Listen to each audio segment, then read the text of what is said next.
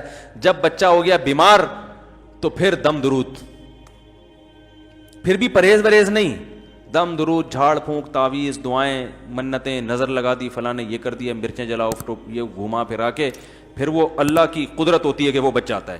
مفتی طارق مسعود صاحب کے بیانات سننے کے لیے youtube.com/مفتی طارق مسعود کو سبسکرائب کریں, اور اگر آپ لائیو ویڈیو کو کبھی بھی مس نہیں کرنا چاہتے ہیں تو سبسکرائب کرنے کے بعد بیل آئیکن پہ کلک کرنا مت بھولیں. جزاک اللہ.